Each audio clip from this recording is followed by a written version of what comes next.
Hello friends, आज हम लोग पढ़ेंगे एकाकी परिवार का अर्थ और उसके लाभ कौन कौन से हैं या फिर गुण कौन कौन से हैं। चलिए आइए देखते हैं कि संयुक्त परिवार के विघटन ने एकाकी परिवार को जन्म दिया तथा दूसरे शब्दों में एकाकी परिवार की आवश्यकता ने संयुक्त परिवार को छिन्न भिन्न कर दिया। वस्तुतः दोनों बातों का परिणाम यही हुआ कि लोग संयुक्त परिवार के कठोर नियंत्रण से निकल के एकाकी परिवार के रूप में स्वतंत्र जीवन आरंभ करने के लिए मचलने लगे। आज स्थिति यह है कि नव दंपत्ति रूढ़िगत परिवारों में रहने की अपेक्षा आरंभ से ही अपने छोटे सी नीड़ एकाकी परिवार की कल्पना करने लगते हैं।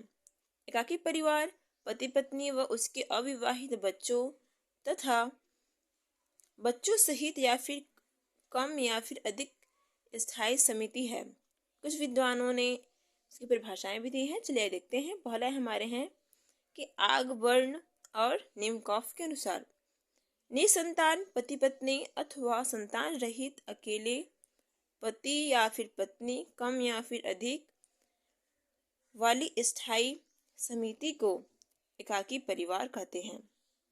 अगला है प्रोफेसर I.R. लॉबी के अनुसार क्या है कि एकाकी परिवार ने प्रत्येक पति पत्नी और अविवाहित अपरिपक्व आयु के बच्चे समुदाय के शेष लोगों से अलग एक इकाई का निर्माण करते हैं, जिसे हम एकाकी परिवार कहते हैं। अब इसके बाद देखिए, इस प्रकार एकाकी परिवार में पति पत्नी व उनके अविवाहित बच्चों को भी सम्मिलित किया जाता है। दोनों में से किसी एक की मृत्यु हो जाने पर शेष सदस्य भी एकाकी परिवार का निर्माण करते हैं। अब हम लोग पढ़ेंगे कि एकाकी परिवार के लाभ या फिर गुण कौन कौन से हैं। तो हमारा पहला पॉइंट है कि स्वतंत्रता। एकाकी परिवार रूढ़िगत परंपराओं से मुक्त रहता है। इसमें न तो किसी अन्य का नियंत्रण ही रहता है, न ही निरंकुशता। पति पत्नी अपनी इच्छा व आवश्यकता अनुसार अपने गृह का संचालन करते हैं। वे आत्मनिर्भर होते हैं तथा अपने बच्चों के भविष्य के लिए पूर्ण रूप से उत्तरदायी होते हैं। यहाँ तक कि प्रत्येक कठिनाइयों के लिए भी पहले से तैयार रहते हैं। इसलिए इन्हें अन्य नाते रिश्तेदारों पर निर्भर नहीं रहना पड़ता है, न ही निर्भर होने की में प्रसन्नता होती है। वे अपने सपनों को बिना किसी रुकावट से पूरा करते हैं। घर बाहर मनोरंजन, घूमने फिरने, सैर सपाटे करने के लिए स्वतंत्र होते हैं तथा परस्पर प्रेम व उत्साह का अनुभव करते हैं। अगला पॉइंट हमारा आता है अन्य संबंधियों से प्रेम पूर्ण संबंध। एकाकी परिवार की स्थापना से परिवार के अन्य सदस्य क्या होते हैं? पृथक पृथक यानी अलग अलग तथा कभी बहुत दूर रहने लगते हैं। वे दुख व सुख के समय एक दूसरे से मिलते हैं। अतः कुछ दिनों की मेहमानदारी के कारण उनमें प्रेम, सहानुभूति और सहयोग का अधिक आदान प्रदान होता है। दूर रहने के कारण आपसी मनमुटाव व कलह की स्थिति भी कम होती है। दूर रहने से सबको व्यक्तिगत स्वतंत्रता अवश्य प्राप्त हो जाती है, किंतु वे समय पर एक दूसरे की आवश्यकताओं का अनुभव करते हैं तथा जब कभी भी मिलते हैं तो बड़े प्रेम से परस्पर व्यवहार करते हैं, एक दूसरे की कठिनाइयों को सुनते हैं तथा यथासंभव सहायता भी करते हैं। अगला पॉइंट हमारा आता है कि बच्चों के व्यक्तित्व का विकास।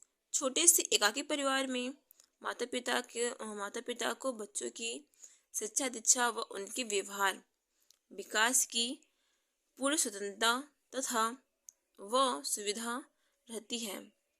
बच्चे घर में अपने माता पिता के से ही संपर्क में आते हैं, जैसे उन्हें बच्चों की रुचियों का अध्ययन का पूरा अवसर मिलता है। उनकी रुचियों और प्रतिभाओं को विकसित करने के लिए उचित वातावरण के लिए एकाकी परिवार बहुत उपयुक्त होता है। पत्नियां भी घर के कामों से शीघ्र निपट जाती हैं। वे भी बच्चों पर ध्यान देती हैं, जिससे बच्चों में अच्छे गुणों का विकास शीघ्र होता है और माता पिता बच्चों से संतुष्ट भी रहते हैं। इसके बाद हमारा अगला पॉइंट है परिवार का उत्तरदायित्व। एकाकी परिवार में माता पिता अपने तथा अपने बच्चों के भविष्य के लिए अपना पूर्ण दायित्व समझते हैं। वे अपनी आर्थिक क्षमता के अनुसार ही व्यय करते हैं। विभिन्न प्रकार के आर्थिक बचत करके अपने सुखद भविष्य के लिए बच्चों की शिक्षा, शादी विवाह आदि की योजनाएं पूर्ण करते हैं। अब परिवार का प्रत्येक सदस्य स्वयं पर निर्भर होना सीखता है, अपने परिवार के वातावरण का स्वयं निर्माता होता है। इसे अब अधिक सुख व संतोष की अनुभूति होती है। अगला पॉइंट हमारा है पत्नी द्वारा आर्थिक सहायता। एकाकी परिवार में यदि पति की आर्थिक स्थिति सुदृढ़ न हो तो पत्नी को इस बात का पर्याप्त अवसर व स्वतंत्रता होती है कि वह गृह संचालन के अतिरिक्त नौकरी करके अपने परिवार की आर्थिक स्थिति को बेहतर बना सकती है। जैसा कि आजकल के महंगाई के युग में आवश्यक प्रतीत होता है। संयुक्त परिवार चाहे जितना भी आर्थिक कठिनाइयों से जूझता रहे, किंतु स्त्रियों को घर से बाहर कार्य करना उनकी प्रतिष्ठा के विरुद्ध माना जाता है। यदि कोई भी स्त्री ऐसा करने का प्रयत्न करती भी है तो घर की बड़ी बूढ़ियों उसे ताने सुना कर उसका अपमान करने में चूकती भी नहीं है और सबके बराबर उसे गृह कार्य भी करना पड़ता है। एकाकी परिवार व्यक्ति विकास, आत्मनिर्भरता, आत्मसंतोष, स्वतंत्रता तथा आर्थिक स्थिति के दृष्टि से एक गतिशील संस्था है जिसमें पति पत्नी के परस्पर प्रेम संबंधों की प्रगाढ़ता होती है। उन्हें इसके पर्याप्त अवसर भी मिलते हैं जिससे सुखद वातावरण का बच्चों पर भी अनुकूल प्रभाव पड़ता है। आई होप आपको वीडियो अच्छी लगी होगी, तो प्लीज़ चैनल को लाइक सब्सक्राइब करना मत भूलिएगा। Thank you.